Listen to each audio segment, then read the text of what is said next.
Hello, I'm James Woodcock of pixelrefresh.com, and this is Game and Gadget number 34 of the Game and Gadget podcast. So we're cracking for a few numbers now. We're recording these probably every few weeks, maybe a month tops. We did start on that, maybe the idea of a bi-weekly basis, but you'd be surprised, ladies and gentlemen, how much work's involved. The recording is generally the easy bit. We just talk and it's a lot of fun, and we probably talk a lot after we hit the stop record button as well. I try and make it sure that the end of conversation stuff you don't get to hear isn't the best bits, but sometimes that happens. But also then becomes part of the next podcast usually. So first of all, let me introduce our guest. We have Aaron Fothergill, who's been a regular on the Game and Gadget podcast. Thanks for joining us again, Hello. Aaron. We have Karl from retro32.com, who was on the last podcast. Thanks for coming back again, Karl. No worries. Thank you for having me. And also on his second return, we have Martin Mulrooney, who was helping Tony Rowiner with the book Revolution, The Quest for Game Development Greatness. I'll get that right in a minute. The Quest for Game Development Greatness. Thanks for joining again, Martin. Yeah, no worries. It's a mouthful, that book title, isn't it? I think it's just been a long day at work and it's just hard to put my words together today. But we will move beyond that and get straight into the goodness of Karl. BBS. Now, I have to confess, that's not meant to rhyme, that I have not really had hands-on experience with BBS. Aaron may have had some experience. Yes, he's nodding away. That's always a good sign. I've seen it. I've seen screenshots of it. I've been to your website today where you have you can do it in a browser format, so I could see what it was all about. But Karl, do you want to give us a little introduction for those who haven't experienced the days of it? What is it all about? So yeah, like I think a lot of people, well, my kind of age, is that back in the day, our parents couldn't afford the internet, nor did they want it. It was this big scary thing. So unfortunately, that side of my kind of Amiga experience was kind of cut short before it even started. So it was something that my involvement in the in kind of the demo scene and that kind of thing exposed me to the BBS, and it wasn't really something that I'd got much experience with. But luckily, I mean, one of the guys that works with me in Retro 32, Darren, or Fusion, was, especially back in the day, was very much kind of part of that scene. And with me having quite a deep technical knowledge of networks and internet and how websites and lots of other things work, we decided to have a crack at it, and yeah, the result was one of the more recent Amiga only BBSs to kind of come out of essentially what was kind of like an idea that we kind of forged in lockdown, and yeah, and that's it. And it's kind of grown from strength to strength. Retro 32's always had quite a big repository of kind of files and kind of guides and lots of other kind of goodies that I found hard to find. So I thought, well, let's just share it. So it was kind of like that next kind of step to think, right, well, if we can share this stuff in a modern way, then let's share stuff like it used to happen back in the day. And I'd say the reception's been really good. We've kind of we're growing really fast, especially now that I've just introduced the web client as well. So it kind of takes the scary part kind of away from it, having to install like a telnet client or try and teach people how to use telnet and things like that. I mean, obviously I'll do guides and things on how to do it anyway. But yeah, the introduction of the telnet client, the web client, really saw kind of numbers rocket. I think we're at, what was it? I checked this morning, we're at 267 users. And I say the site the BBS went live in March of last year. So, but I say we've had, I don't know if any of you are aware of a kind of, quite a well-known guy in the demo scene and Amiga community called Hoffman. So yeah, I mean, he's been doing his streams called the Twitch Elite, essentially where he's a modern day take on cracking old Amiga games, which is fantastic. And the BBS has kind of been the home of the TTE. So not only is he kind of cracking old games using obviously some modern techniques, but also going back to the action replay, all of the releases then that come from it are all released on the BBS, which is really nice. So it's kind of like a hark back for when the days where people were cracking kind of ferociously, because that was half of the Amiga scene. and now and obviously distributed using the BBS, and now we've kind of gone back to it again. So all of his releases and all of the code and everything like that, all of the assets and resources for it are now only released on the TT area of the BBS, which is really good. And I said what we've also tried to do is just to really give it like a real Amiga flavour. I mean, it's based on Mystic BBS, which essentially is a DOS BBS. But Fusion, who's an ASCII artist himself, has worked really hard on kind of giving it that topaz look and really make it shine on an Amiga. And it's kind of grown from strength to strength. And I say we did things like we re-released the theme for like Christmas and stuff like that, and we're now kind of expanding it further to give it that real like nostalgic flavour.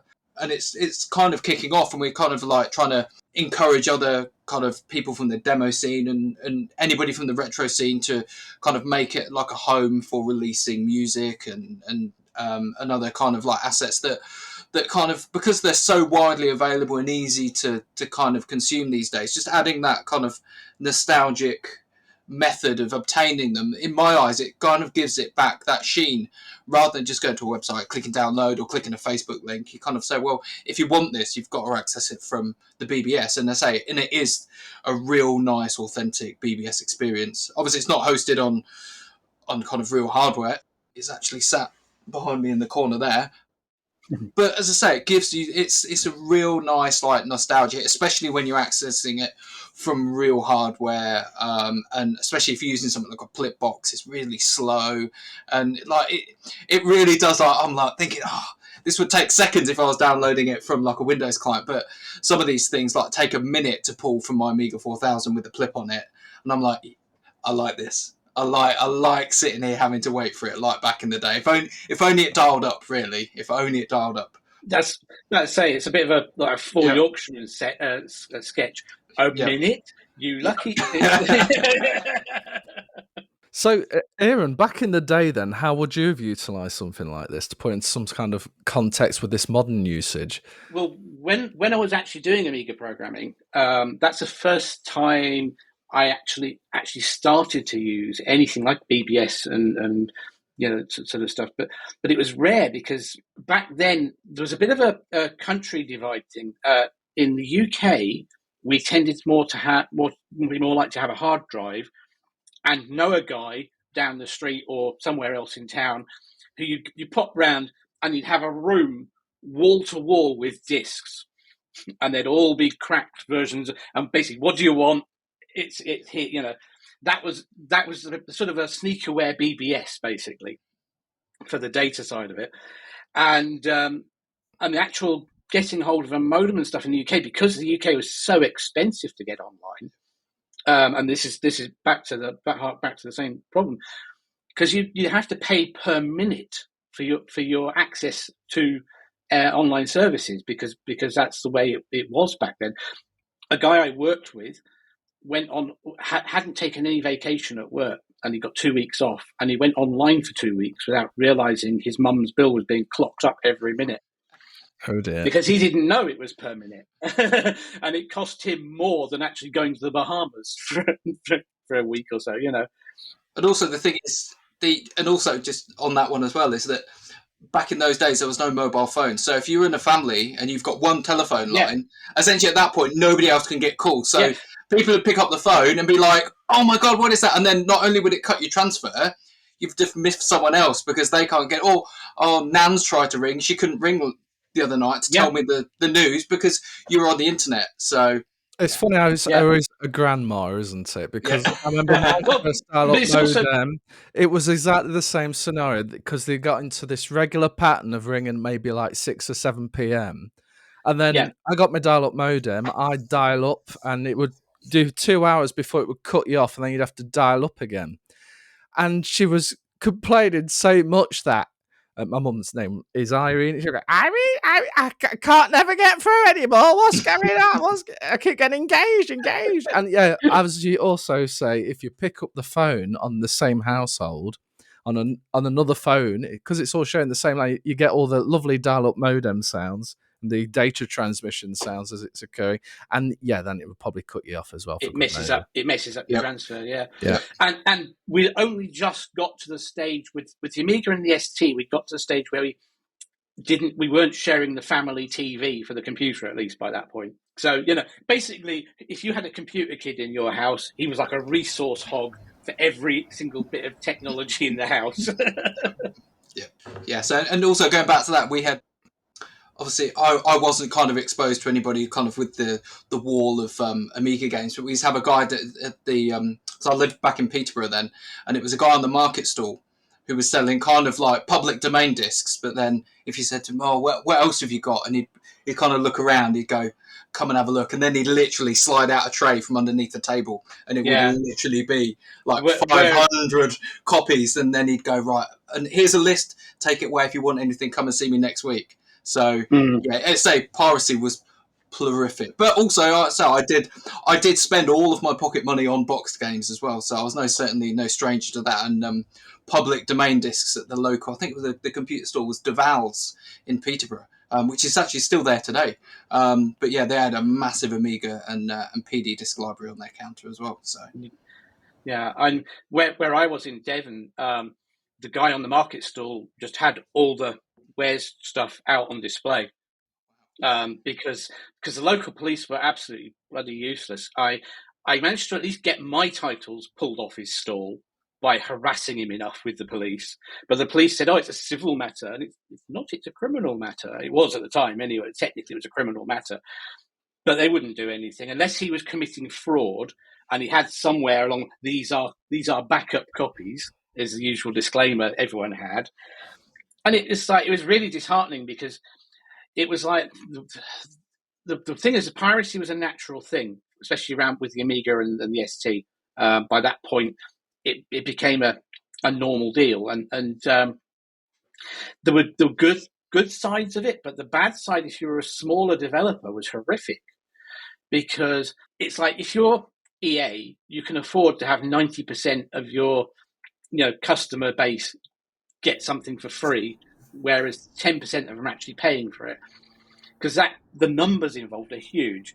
If you're a little dev, the numbers involved are basically, even if just one in 10 of those people bought the game, you'd be difference between bankruptcy and actually making a profit. And that was the problem we had. It was like, we're just about selling enough to scrape by, but most of the people playing our game are playing pirated versions.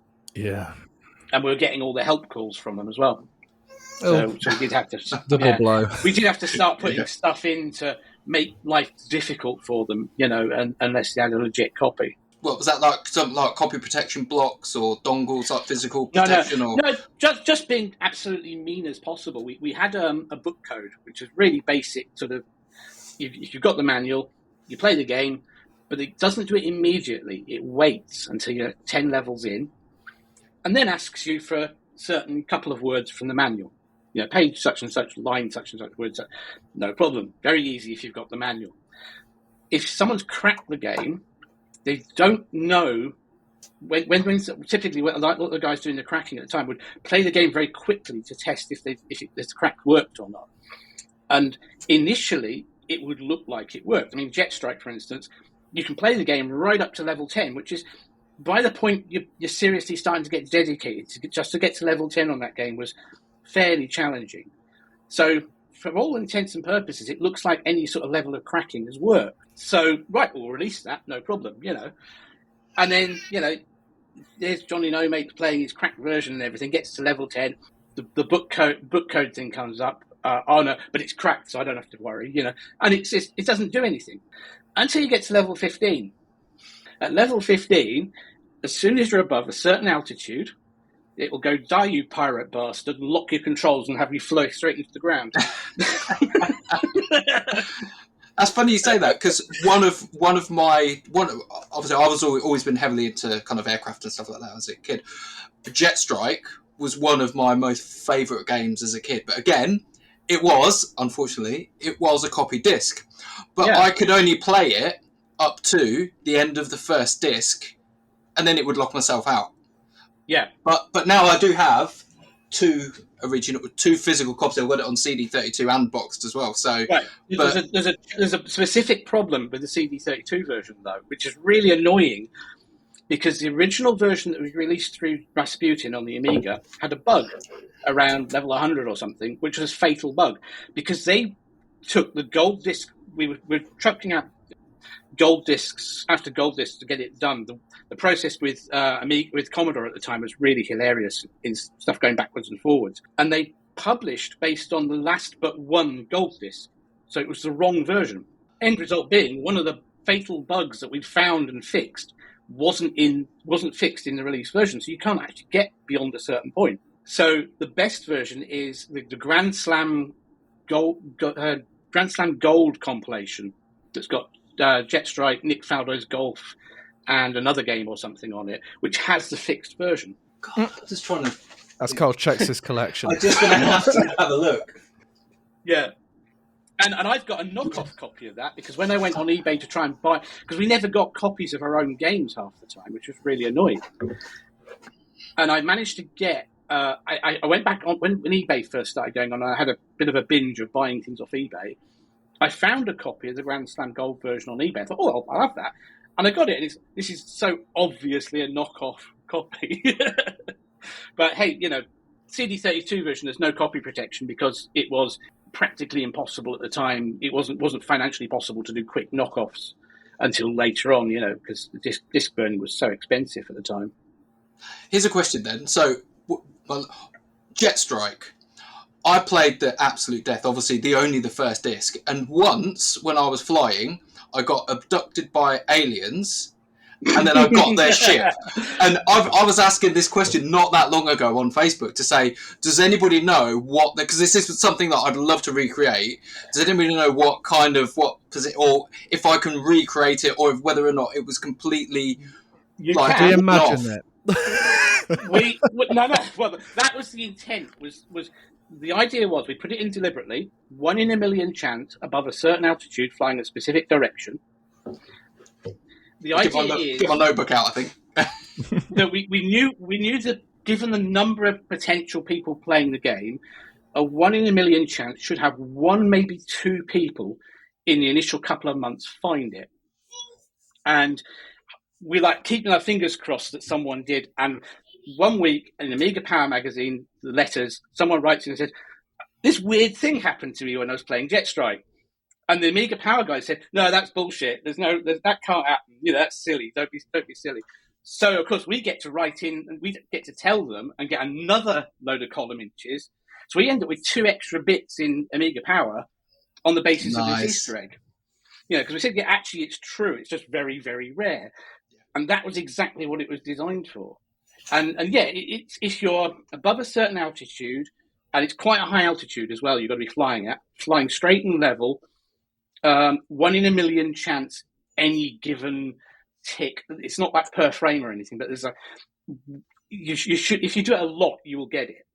And all you do is literally just fly around at high altitude till your fuel runs out and land again, kind of thing, keep refueling.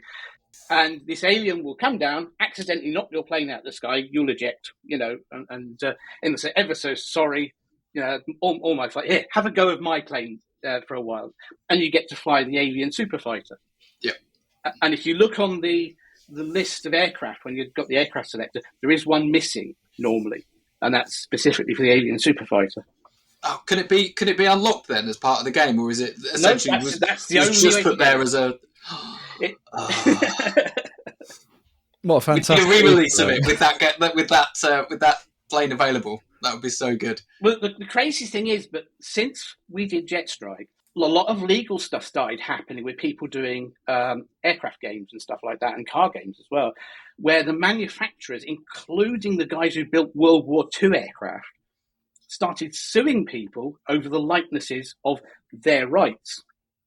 So you had, I think, Grumman were actually suing people over some of the World War II stuff, like the Hellcat and stuff like that. And it used proper plane names, didn't it? F-14, Su-27, A-10, Yeah, Adam and I are absolute plane fan. We were absolute aircraft fans.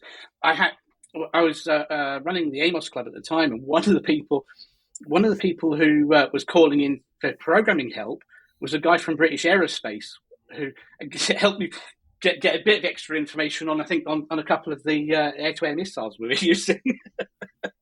So So good. there was all sorts of. I mean, one of the freakiest bits was I helped these guys who were working on some network software, and they were a college. I said, that's cool. We're sort of helping over the phone. And he says, "Oh, do you want to pop in to visit us?" I said, "Yeah, sure." And I knew what was coming. It was every now and again I'd get someone would be getting technical help from me, and every now and again it'd be like, "We'll see if we can headhunt him. Get him to come and work for us." I really didn't want to be working for someone else at the time, but it was a good day out. So Adam and I drove down to this place, and it's a manor house. And we drive in through the gates, and there's all these blokes walking around in military uniforms, which are like, yeah, that's flight suits. This is something to do with military aviation. So this is interesting already. And we go in, and basically the guys are an air traffic control training school for military use. And pretty much every country apart from the UK and the US have people there being trained in how to control aircraft flying around with bombs and everything on the wings, get them to target, drop bombs on them, get them back, and all this kind of stuff. And we were helping them sort their network code for teaching air traffic controllers on Amigas. And it was a very interesting day out, yeah. And it's like, I'm there writing. I think a CD32 gamer called it the most Boise video game ever, with a song in it called "Drop the Bomb" and everything. And people who are commanding people with nuclear bombs on their wings going around are being taught by software I helped write. If that doesn't make you worry, nothing will. As long as there's no aliens come down and knock them down. Yeah, exactly. So as we're talking about internet specifically, I didn't get internet quite late on. It was just in the sort of 56k modem range. That's when I got into the internet business. And let's just go around, everybody. Bear in mind, let's keep it clean. What we first did when we got on the internet, and for me, I think the best use I ever got out of it was I discovered that there was a thing called emulation, and I could play a Sega Mega Drive / Genesis game on my 486 PC, which was quite mind-blowing that it could even do that. But actually, the most important usage for me was I could download updated drivers because, without the internet, you'd wait for the magazine disc and hope they included an up-to-date driver for your graphics card, your sound card, and whatever else. But being able to go online and get the very latest one was a bit of a wonderful thing. It's set for... Some of them could be rather large. So by the time you'd waited 2 hours and then it would customarily cut you off at that point, you might not have had the whole file. So then you'd have to download another file, which would then be able to resume from where you last went off. And I believe that application went through some problems because that could have got viruses or something. There was something weird about it at the time. I can't remember what exactly it was. Or they started charging for it or whatever it was. But it was definitely drivers that made the biggest difference for me because that generally would make your PC that much faster by having some latest drivers on it. Now, Martin, Yes. the internet, what was the first big use for you where you got like a thrill out of it, other than blocking any grandmothers? I won Internet for Life, where it didn't pan out. But there was a company called Freedom to Surf, and I think my dad entered or I entered, and we won supposedly free Internet for Life. They went bankrupt after about 2 years. I can't imagine why. How many people Wonder won? why. But yeah, I had like a reel, and I'd reel it up the stairs and plugged into the hallway phone. And as you said, if somebody rang, it cut off. If my mum wanted to make a call, I had to stop the download I was doing. I think I was using mine quite a lot for it was like an abandonware site, Home of the Underdogs or something like that. There were a lot of games that I read about that weren't for... Games used to disappear. It's a little bit better now. You can go on Good Old Games and kind of find a game that was before your time, and legally, hopefully some of the money will go to the devs. But like So I had Monkey Island 3, but had never played Monkey Island 1 and 2, but you could access them on Home of the Underdogs. Obviously, I know now that that wasn't okay, but when you're like 9 or something like that, you kind of think it's okay because it's not available for sale. But a lot of them would have copy protection on anyway, so it wouldn't quite work, or the download would fail and stuff like that. But there are a lot of games that I'm a fan of now, and I've bought copies of remasters and things that I first found through Home of the Underdogs. So that's what I used to go on quite a lot. Makes sense. I mean, one of the sites I used, I can't remember the name of it, but there was a big push on copy protection, particularly on CD games for PC. And some of it was, even if you had the official copy, would show errors, which was really annoying. I brought the thing. Why are you showing me an error? It's absolutely fine. So you'd actually end up getting one of the no CD key file replacements for the executable or something like that. And you'd have to run that instead, even though you'd got the legitimate copy. It was a bit silly. But anyway, Aaron, how about you? What was your first internet excitement? Clean. Internet or online? Either or. Two pre-internet. The first usage I got of it was when I was first doing O-level computer studies in 1981, I think it was, or something like that. We had a couple of Commodore PETs, which were brilliant. I loved those.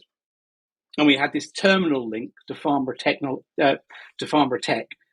and it was like proper 300 baud acoustic dial-up modem, with the phone puts into the acoustic coupler and everything. And it was like, wow, this is our first go at using it. And you basically have to dial it up and log in, and it'll do, please enter your login, and you do your login, and then you do your actual coding, and it sends it over to Farnborough Tech, and the mainframe at that end processes it and runs your program. And it was like mind-blowing. Immediately my mind's blown, and I noticed I have this clear screen command as part of the ones in the version of BASIC it had. And I thought, so what happens if you make a program that puts up a login that looks like the login for the main login, and then clears the screen and does it again, and just keeps doing it? What it does is it really, really annoys your teacher. Because, of course, sir, I can't log in. Let me try my login. What's going? And he just, it took him about 10 minutes, I think, to work out what was going on. And it's like, so yeah, early days. And then first internet usage was about 90, must be about 95 or something like that. It was quite late into, but the first real go of stuff was playing MUDs, playing a classic online MUD, which was like, wow, this is fun. Big D&D nut. So anything in terms of adventure games and stuff was like, yeah, I want to have a go at this. So classic text-based MUD, in I go. It was great fun. And yeah, the things like the download issues on of anything on dial-up was like horrific. But there was a really good one called Hotline. I don't know if anyone ever got to use Hotline, which was a bit of about 2 or 3 years in the late 90s. It was massive. And it was an application you could run. It was like a combination of chat room and download, like a really modernized BBS.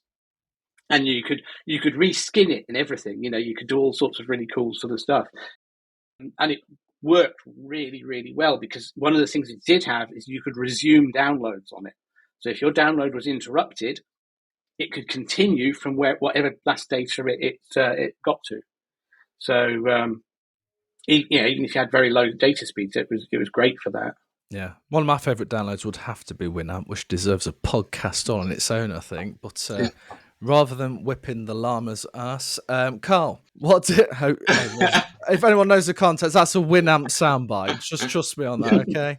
Karl, internet first usage. What was the best highlights for you? So my first usage was actually at the National History Museum in London on the top floor. It was kind of this thing. We went there as on like a school trip, and we all walked and kind of filed in line to have a go on the internet. And it was this crazy kind of like faux futuristic kind of thing that they did with dark lights and like neon and bright colours and things like that. And we were all ushered in to have our go at searching on the internet. And I say, when you bring in kind of teenage boys that are all together, there's only one thing that gets searched for. So yes, quite a few of us were ushered away quite quickly, because you can imagine what popped up on the screen. But yeah, after that, it was quite a while. I mean, I was relatively kind of old. I was in college when we first got, and it was I don't know if ever you guys got free serve. Yeah, that was my first. So yeah.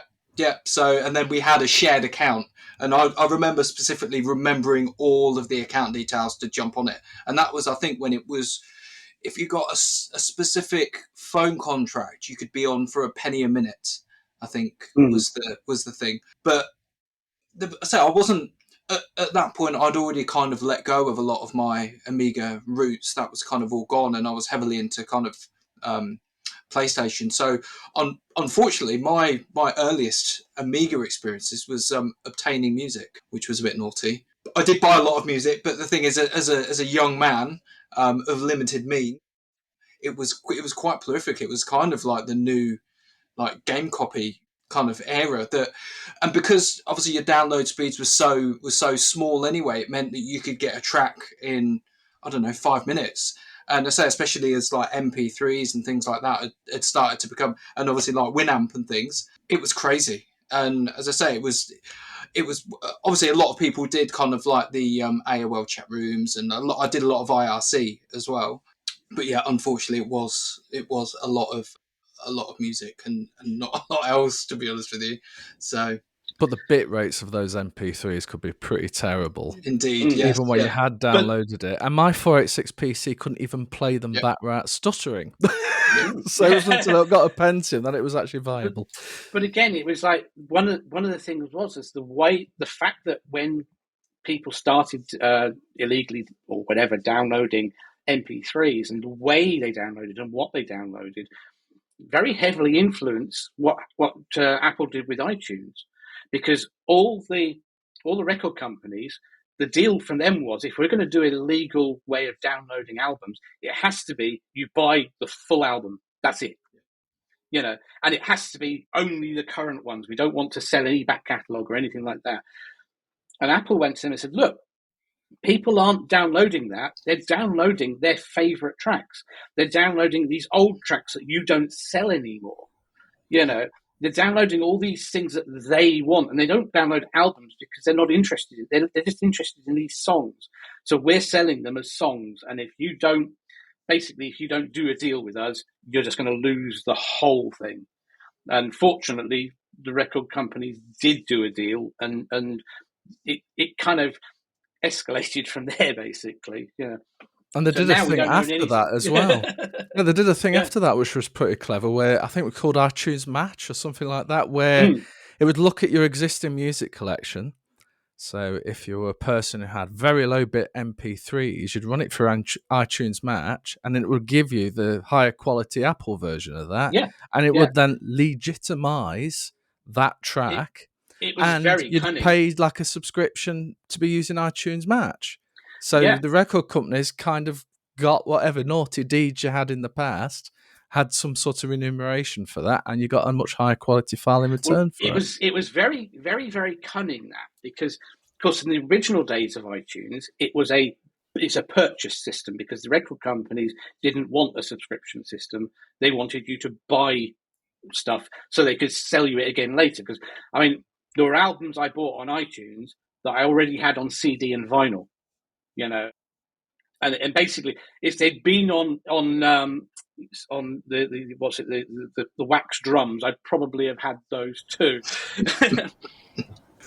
And that's definitely before BBS. Yeah, before my time, really. 78 maybe, but So they wanted that, and Apple weren't interested in subscription, because the practicalities of it at the time were, it was financially not great, which is why Zune failed, because Zune was meant to be subscription based, and no one wanted to pay per month for a few songs that you might listen to that you're just paying out for them over and over again, you know. So it didn't make sense for people back then. But gradually, as the catalogue got bigger and bigger and bigger, it was like, well, Apple's like, well, we're obviously never going to keep selling people tracks because the record industry aren't pumping out stuff you're going to constantly want to buy. So subscription does make sense, but how do we persuade people to go to subscription? iTunes Map. If you subscribe to iTunes, which is now iTunes Plus, and do the subscription service, then we will legitimize all your tracks, you know, and they become, and they did that, and everyone put this stuff out, and it also gave them a lot of useful information on what do people actually have in their libraries, and what ones should we be getting new copies of, for instance, you know, should we be pushing. So there's all this kind of stuff going on, which is brilliant. And then gradually, they eventually got rid of iTunes Match a couple of years ago because it got to the point where everybody was now on iTunes Plus and subscribing and had all the music they wanted at their fingertips. So, and everyone was like, trained now that subscription is okay. So it's kind of a weird scenario. It has a strange thing because I was actually potentially swapping my country for my iTunes account. Having moved from UK to Spain, it started to become more practical for me to actually switch countries so I can actually pay for things. But the problem there is, to do that, you have to switch off all your subscriptions and wait for them to end. But you have to back up all the content you've purchased because it may or may not be available in the country you go to because all the record companies and the film companies have all their silly licensing stuff. Whereas the actual system, iTunes and Apple Movies and stuff, doesn't care about that, but the people licensing them content to them do. So I could, for instance, have all these movies and everything I've bought in the UK in my library, which I can re-download at any time I want as a UK user. But if I switch to Spain, I can't necessarily re-download them because they might not be licensed for Spain. So I have to download them while I've got them and make an actual backup copy. I can still use them on iTunes and Apple Movies as long as I have a physical copy on my drive. So they're still licensed to me because I bought them, but I just can't download a new copy, which is a bit of a weird scenario. Very. Now, one thing I have to quickly discuss is with Martin. We have a certain fondness for Revolution software, and there's a certain title I'm sure we're both looking forward to trying out very much, and that's Broken Sword Reforged, which is basically Broken Sword 1. We won't say remastered, we'll probably stick with Reforged, but what this basically means is those original assets have gone up to a beautiful 4K, and I'm sure there's going to be other delightful additions too.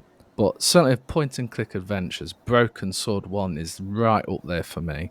It's probably just number 2, ever so slightly, only because I played it probably first. Sam the Source was my number 1, but Broken Sword is like clipping its heels at a very close number 2. That was a magical game. I mean, how do you feel about it, Martin? About the Reforged, yeah, I feel really good. I've got to be careful what I say because I know a little bit more than dear. has been revealed. But yeah, they've got a Kickstarter in the works, haven't they, for a physical edition? They have indeed.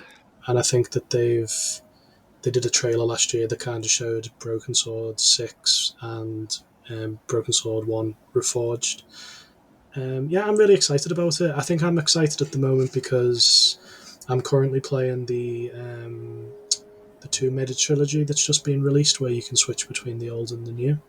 I've been sent a review copy for that, and I think that's the way these things should go. I think remakes can sometimes really disappoint people.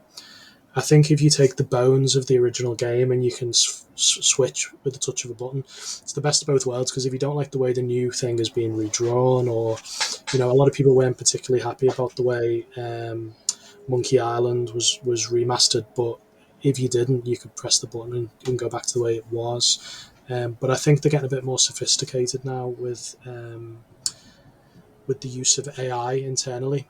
I really don't like a lot of things about AI, but I think if it's just used on the original assets that you own anyway, and then you touch them up by hand, which I think is what they've done with the Tomb Raider and what they're doing with Broken Sword, I think that's a great use of AI because the reason these projects haven't happened in the past is because that genre has become niche, and 4K,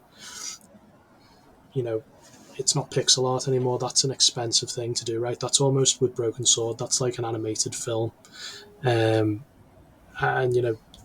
even Disney don't make animated films anymore. They're very expensive, and there aren't that many traditionally trained animators anymore. But if you can take those original games and use technology to bring them up to date, it's fantastic. It's the reason Broken Sword hasn't been on PlayStation 5 and stuff like that, because somebody like me would quite happily play it with the original graphics, very low resolution. But the majority of people won't. It's a great way to get people to hopefully discover it who didn't play it at the time. And it's a great way for people like me to play it on a modern system and choose whether they want to play it the new look or the old look. So yeah, as I said, I know a few things that I can't say, but I'm really excited for it. I think it looks like it's on track to be a really good re-release of that game, because they did the director's cut, didn't they, for Wii, I think, and a few other platforms. And It's what I was saying before. As soon as you do that, I think when I was doing Tony's book, one of the things that Ubisoft wanted, or Nintendo, is it can't just be the original game. It's got to have extra stuff in, and then you've got all these Wii type puzzles, which were quite nice at the time, but it's not the original game. I think the reason this Reforged will be good is it's that exact game that you got in 1996, but at the click of a button, it looks like a 2024 game. I think that's really exciting, and hopefully will please newcomers and old fans as well. So, no, absolutely. Yeah. And the key bit you said there was they're using AI, but it's a tool. And then they're getting actual artists to touch it up. And I think we were talking about this with Tony, the hands in particular. AI is pretty rubbish with the finer detail. It will get you so far, but particularly with fingers, it really struggles. And I experimented with that image generation with AI probably like 6 months ago. And if there was anything it was going to get wrong, it was eyes, because it looked like really weird, and the fingers would be bent and crooked or not there or half missing. Give me 5 AI. Yeah, exactly that. I mean, for anyone who's seen the video examples, is it Sora? That is now you can put in some text if you're lucky enough to be part of that beta program, and be able to generate a certain length of video. And it's one, very impressive, but two, the obvious AI things where it's not quite working right. That there's a cat and there's a woman, and this cat wants to wake up this woman, and a paw comes out from the cat, but then another paw comes out from the cat, overlaps the existing paw, and then there's another paw. It's like, wait, what? But the fact it even gets that far is pretty mind-blowing, but it's certainly not all the way there yet. It could do, but it's a tool. It's a very important tool. And I use AI. Look, I've been a copywriter for many years, and if there was anyone who's going to be upset, just like artists, it's copywriters, because there's people building websites just throwing AI copy on there and saying, hey, I'm going to get Google ads on there and start making some money. But, I use it, but it's a tool. It's not writing the thing for me, but if I want to check something, I can check with AI, and that will get me close enough to then run an actual proper search. Just make sure AI is not hallucinating, which is also a thing. But then you get something, it's a tool. I would never let it write an article, that's for sure. But it is a useful tool. That's the important distinction, though, isn't it? Because, as I said, I understand why people don't like AI. And similar to you in my job, I'm a writer and editor, and I understand the fear of it. I certainly don't think an AI piece of content is as good as a piece of content that I've written. It's bland. That worries me a lot, because people will go, why hire a writer to write the text for my website, because I can just get ChatGTP to do it in 10 seconds and it's good enough. So I don't like that side of it, but I think the important distinction there, and I think Charles from Revolution has kind of clarified it a bit. I think they teamed up with a university in York or something like that. They've made their own tool, and it's not pulling. The way AI works a lot of the time is it'll pull other people's work, or it's learned from other people's work. So it's kind of like stealing things. But But if all Revolution are doing is feeding their original artwork in, they're not stealing from anyone. They're almost taking a job that in the past was quite monotonous because of those frames of animation.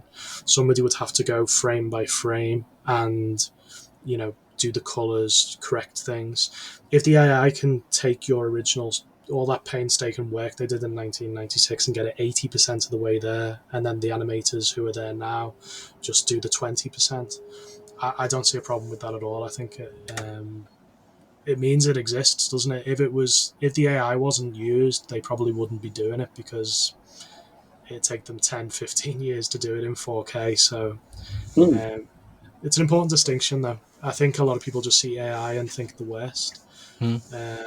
It's the same with the Tomb Raider games. That AI is purely being used on the original assets. It's not taking an Egyptian hieroglyph and then looking through all of those type of examples online and then stealing it.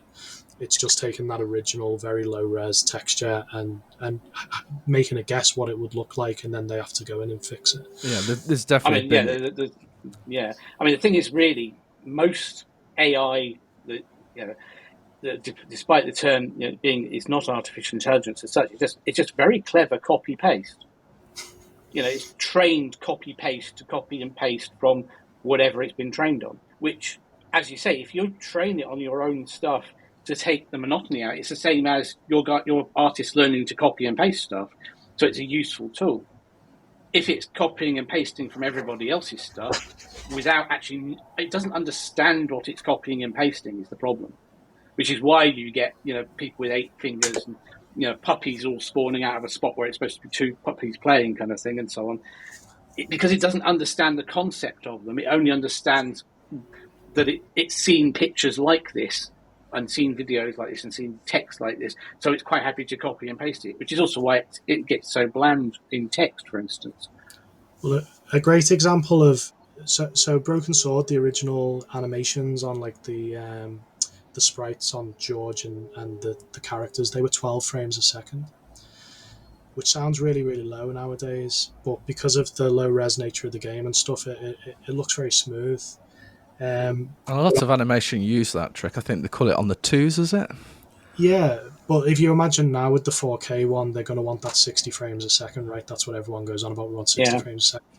Imagine how much extra work that is, because not only have they got to up-res the frames that exist, they've now got to, have in-between screens of animation. As I said, if you can get the AI to take the first and second frame and put extra frames in between, and then you just go in and tidy up the hands and stuff like that, I think that's a great use of the technology. Yeah. Absolutely. I mean, I say when you said they were upping it to 4K, from what I remember, from what Tony wrote in the book about the development on the first one, and especially the resolution then, and the difficulties of going from that to the second one with the engine and so on, it's actually at a point where if you're going 4K 60 frames a second, it would be cheaper to do a live action version of the game and actually film actors to do all the scenes than it would be to animate it if you're doing it fully animated, hand animated. Yeah, I'm pretty confident that the reason that Broken Sword 6, for example, is kind of like a 2D backgrounds but with 3D characters and stuff is just because of the expense of doing that kind of stuff nowadays. Like, everybody loves Curse of Monkey Island, everybody loves Broken Sword, these like very traditional looking animated, almost Saturday morning cartoon aesthetic. But you could get away with that on a lower resolution, and CRTs were really good. It didn't matter what the resolution was, it would just display it beautifully. But that, in many ways, the screens we're using now are a lot better, but they're not particularly kind to those older games. They show the seams. So yeah, what Tony was saying in the book there was right. I don't think those type of games would get made nowadays because they'd need the budget of like a Call of Duty or something, and the audience isn't there. It would almost be like making a Disney animated feature film. So yeah, I actually think it's pretty exciting because it's kind of releasing what was in 1996 on today's technology. I don't think it would be able to be done though unless you had the original game as a starting point. Unfortunately, I don't think we're going to see animated adventure games of that quality again. There's very, very good animated 2D adventure games still, but they're not using it's not every individual frame is hand drawn in that traditional way. I just don't think that that's feasible anymore. No, it's 3D characters mostly, isn't it? Yeah, even Broken Sword 5, I think, is kind of 3D characters, but given like a kind of filter to make them look, to make them look 2D. Exactly. And it looks very, very nice. But I think Reforged is going to be, Blast from the Past is going to be pretty special. Absolutely, and hopefully also bring Broken Sword to a whole new audience. Be intrigued what happens, and I hope it inspires also a Broken Sword 2 Reforged, because that would be lovely as well. Yeah. But you mentioned Tomb Raider Remastered, so I also got that literally the day it was released. Yeah. So I had Tomb Raider 1 on, for my sins, the Sega Saturn, which was notoriously the slower version to have. But that I had a Sega Saturn. I didn't have a PlayStation. I made my choice. I got a Saturn. But the beauty about this remaster is this isn't the sort of the second reboot of Tomb Raider. It's certainly not the third reboot of Tomb Raider. It is very much those first few Tomb Raider games. So what we would consider the limitations of the technology back in the day are most certainly the limitations of the technology still today. It is Tomb Raider at, if you excuse the pun, at the core design folks. So that would mean the grid system of how Lara goes from block to jump, and if she's running up to the edge of a block to jump and grab the block that's a few away, that all remains. Unusually, I think they've got this modern control system which you can turn on, and the original, I think it's called the tank controls. If you put the modern ones on, it doesn't feel right, and it's harder to gauge the jumps, and I've actually gone back to the original tank control so I can walk up to the edge, hop backwards, and then do the running jump and the grab to get to the... And that's just the way it works. It's based on this square grid system. That's the way it was designed from day one, those first few games. That's how it worked. So if you don't like that back then, nothing's changed, folks. It's exactly like that today. But that's what the game was designed for. That's how the levels were created. That's how it's all mapped out. It was just... That's the way it's meant to work. So they've worked around that, and they've increased the quality of the textures enormously. So if they have used AI, there's definite manual intervention because the detail on it is fantastic and still remains incredibly faithful. So those very low resolution textures we would have had. I mean, you think Saturn PlayStation 1 era of texture quality, it wasn't much of a texture. It was just lots of bigger squares, and if anything, it made pixel art look very high res because it looked very low resolution. But it does look beautiful in its new higher resolution textures. The Lara Croft character model is, I would say, inspired by the posters that would have been around at that time, like the box art and the thing, and she looks great. Not like today's Lara, because that looks too sort of realistic. This one looks more of the time as she would have been shown in some of the FMV later ones and some of the posters. Perfect choice. The creatures keep a lot of the shape. I think that's mainly probably for things like hit detection, and because you can switch, as Martin said in other games, where you can go from the modern, press a button and you're straight back into how it, similarly to what it would have been in what they call the classic mode, although you get some nice widescreen 4K resolution, but it's as close to classic as you can get without a lot of the sort of limitations of what you would have had back then, like 4x3 and things like that. But it's locked to 30 frames per second in classic, which is interesting, and you can have 60 more on the PC frames per second if you go into the modern. So I'm having a lot of fun with it, but it's very much that core technology of Tomb Raider, so don't expect anything different there. I mean, what are your thoughts on it, Martin? You've also played it a bit by now as well. Yeah, I like it. I think the modern controls, like you said, a couple of years ago I interviewed the original voice actor for Lara Croft, Shelley Blonde. And before I did the interview, I decided I'm going to sit down and get my PS1 out, and I'm going to complete Tomb Raider 1, because when I was a kid, I loved those games, but my experience of them would be the first few levels, hours and hours of the first few levels. I bet you love the crystals then. Well, yeah, so Tomb Raider on PC, I think you could save anywhere, but the original Tomb Raider on PS1 was certain points in the level, and I completed it. I think just it's those controls. The controls are actually very precise. So if you go to the edge of a block, tap back, and she takes a step back, and then you press forward and hold jump, she will make the jump. It's not like Uncharted and stuff now where you make a jump, and even if you mess it up, it kind of magnetizes you to where you're supposed to be going. So I can see why that might be frustrating for people. But once you kind of learn the science of it almost, even if a jump looks too far away, if you do the exact thing you need to do, you will make that jump, and it makes the levels a puzzle. The traversal is quite slow, but it's because you're looking where you want to go, and okay, that's 3 blocks, so I need to do this, this, and this, and then there's traps and things like that. Tomb Raider 2 complicated a bit because then they throw lots of enemies in, and the shooting isn't that good. I think that's where the modern controls are actually quite useful for the combat, because you can run around enemies. It's kind of like analog control, and you can run around them.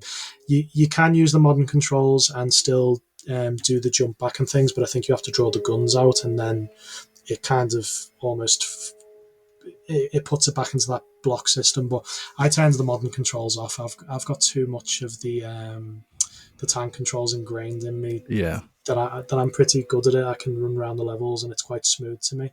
But as you said, I think if those games were something you wrestled with in the past, it's not like this is a modern version. It's still very much those old games, but just with a new lick of paint. Yeah, if you want a modern version of the original Tomb Raider, you'd want Tomb Raider Anniversary, which came out quite a few years ago, which will give you that. Exactly.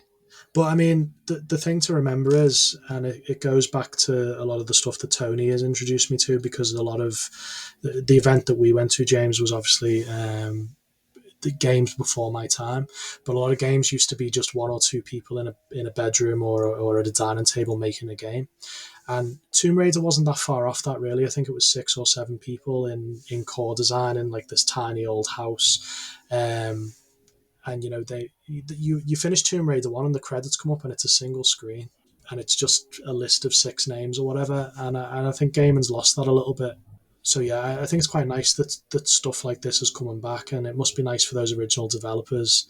Tomb Raider games are still getting made, and it's almost like a lot of people who like Tomb Raider now may have not caught those original games because it was before they were born. So yeah, I think it's a great proposition. 20 quid for 3 of those original games, and they look nicer on your telly and stuff now. But yeah, if you can't switch into the mindset of playing a tank control game in 1996, it was a big deal, wasn't it? Playing a 3D third person, running around those levels. I've still got a bit of awe for that because I remember it when I was a kid. My first PC game was Tomb Raider 2, and sliding down and fighting the tigers and things. It was really exciting. It may actually be too difficult and too tame almost for modern gamers, but I hope not. I'd kind of like to think that people can still appreciate those things because, as I said, it wasn't a big studio with hundreds and hundreds of people, which lost a bit of the soul of it. It's 6 people like just sitting there trying to do something cool. Yeah. The combat of Tomb Raider is not its strength because it locks on to the enemy as soon as you start firing and it's close enough. Yeah, you just have and you just keep, basically you jump around like a lunatic. Now, if you play Call of Duty, I'm not talking about the little hop action you do. I mean, she literally jumps like a gymnast elegantly to the left and then a big jump to the right and then backwards. And all that time, she's still shooting perfectly on target, bless her. I mean, that's skill right there. Jane, my wife, gets really annoyed because she'll say, "Oh, you killed all the enemies," and I'll be like, "Yeah, I'm going to reload." And she's like, "Why?" And I'm like, "I lost a bit too much health. Like, I can do that better." And she's like, "We use a health pack," and I'm like, "I don't want to use a health. I don't want to use a health pack. You'll need it later." Yeah. I'm like, I can do that better. I know I can do it better. The thing is, it's probably not the controls and the gameplay that would horrify people nowadays. It's the fact that you're running around wiping out endangered species. Yeah, well, it's interesting because Crystal Dynamics didn't make it. They're involved, sorry, but the team that made it is actually a combination of the people who did the Mac versions back in the day, and then I think the main guy who's been leading it is actually a guy who did Open Lara, it's called, where he got it running on a load of different systems with like enhancements and multiplayer and stuff. So it is fans of the game who've been involved, and I think you can tell. But yeah, it's just. It's a strange one, really, because I do think you're right. I think a lot of people will look at that game now and say it's insensitive, or it's kind of, it doesn't really slot in with the way we think about things now. But Crystal Dynamics did a weird thing where the first time you run the game, it has a message that kind of says, you know, it doesn't It's align of its with time, and it's it's of Yeah. its Yeah. time. Well, But it's like it's. yeah. Yeah, I mean, I have a fairly extensive collection now of Biggles books. I'm an aviation nut, so obviously I'm going to be reading Biggles and stuff as a kid. And a lot of the reprints of Biggles books have a disclaimer at the start of there is some language in this book which is of its time, like Huns and all this kind of thing, which was how things were back then. There's nothing inherently racist or anything in the Biggles books. Fortunately, it's not like Noddy or anything, but there are words that if you're like, oh well, but that it's just enough for it to need a disclaimer, and it's the same with Lara. I mean, yes, things were different back then, especially in the games scene. It was a very misogynistic environment back then. There was a lot more stuff that you would not even consider nowadays to be being written, and all sorts of stuff that's like nowadays you'd be like, there's no way that would ever be a thing. exactly. They should use disclaimers more, though, because it really annoys me when, like, the Ian Fleming estate have just reprinted all the Bond books and they're taking language out. The Roald Dahl Yeah. books are doing the same. I think it's the wrong approach. I think it's better to have the disclaimer at the front and then see it as it was at the time, and then you can go, that wasn't right. I think just removing it or removing the language, first of all, I just disagree with it. I think that it has to appear as the author wrote it, and then I think a disclaimer is a great way to make the reader think about it or the gamer think about it. When I'm in Tomb Raider shooting the tigers, because the graphics are what they are, even with the new lick of paint, it's not like a modern game, so I don't feel too bad about it because they're obviously computer tigers. But I don't think in the modern games they have you doing that, or I think if you're killing animals like the wolves and things, it's because they're attacking you, or if you're killing a deer, it's because you need to eat. And I'm all for that. But I'm glad that they didn't go into those original games and remove stuff. I think the disclaimer is a better way to do it. Yeah, it makes it a teaching experience. Exactly. Once you've got this disclaimer, it's something to have a conversation about with people and actually learn why and why things changed. Yeah, I've never had the big disclaimer here. I've never had the desire since playing Tomb Raider in all these years to go into a tomb to kill a tiger or anything like that. I've tried the Lara jump. I've run into a few walls. Trust me, it hurts. So don't copy what you see on games, folks. It's just a game. I have a feeling that disclaimer is more for. I'm trying to. I haven't played Tomb Raider 2 and 3 for a long time, but I'm pretty sure some of the countries is like there's Yetis in one, and then there's tribes people in another. I think it'll be for that kind of stuff. It's kind of like it's the same problem probably that Tintin will have, where like what Western people thought of other parts of the world. Yeah. I mean, the thing is with Tintin, there are Tintin books that are not published because they were blatantly racist, because the guy was, pretty bad, basically. Likewise, Noddy has been heavily revised because there's some of the stuff in Noddy is like, whoa, Yeah. I think as well is that a lot of these games are part of like we remember them and they're part of our history. And I know there's been quite a big thing where essentially a lot of history is trying to be kind of not erased but forgotten about. And I think this is one of the things that a lot of people kind of, especially like my kind of age now, where we've got disposable income, we want to go back to that history and kind of and to see it changed kind of for modern times. That kind of that's not a nostalgic look of what I experienced back in the day. I mean, it's not to say it's right as a modern day game, but it's not. It's not as fitting. And I say to systematically go back and change things just for the sake of not offending somebody. As I say, you can't rewrite it. It was there. It's been there, and you can't change it. And it So, often sticks yeah. out like a sore thumb when it Yeah. does Yeah. happen. You go, whoa, I forgot about that. Oh dear. Okay. Well, Yeah, definitely have the time. And you guys have got it absolutely spot on. That discussion, sometimes hiding things away. Okay, that's history gone. It's important also to understand the context of it at the time, how opinions have changed, and that discussion, particularly if you're, a younger person, and to have a parent or teacher have that discussion, that is a valuable thing to have. I mean, it's also why when you're doing, for instance, libraries of retro games, you don't filter it to just the good ones. You've got to have the worst, the bad, the terrible games on there as well, because people don't want to go, all retro games are wonderful, because I went to this library of retro games and all this wonderfully managed. Every single game on there was perfectly playable, was really fun, etc. No, you've got to have the Federation of Free Traders and all the other sort of terrible games on there as well that will just you just play and go, if I paid money for this, I would be really, really cross now.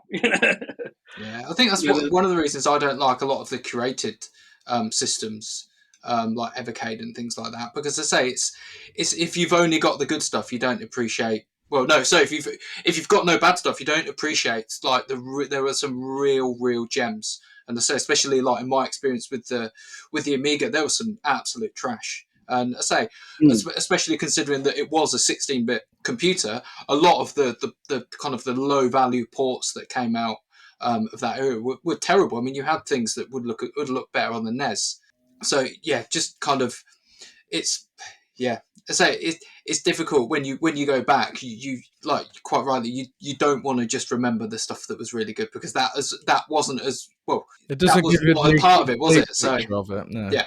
Yeah. Plus, also, if you're a modern game designer, going back and playing those bad games, you might see an interesting mechanic that no one else has tried since, but you'd also see why they haven't tried that mechanic since, and maybe you can actually say, well, actually, no, but if you do this, maybe we've got something we can use. But seeing what people were trying, and some of the gameplay mechanics back then, there was a lot more variety because we were trying all sorts of wacky stuff. Because back then, fighting the controls was a valid gameplay mechanic. Nowadays, if you're not able to understand the controls, that's kind of a no-no in modern game design. Is you must instinctively get the controls. Back then, you could actually have games that were all about having to mess with the controls as you played, and learn and constantly learn new controls, and the controls are suddenly flipped on me. What's going, and literally fighting against your controller half the time. Exactly that. So, well, what can I say, gents? Fantastic discussion. We've covered quite a bit there in an hour and 10 minutes or so. So thank you all for joining us, Aaron, Karl, and Martin, and myself, James, of the Game and Gadget podcast. See you next time, folks. Thank you very much. Cheers. Bye. Cheers.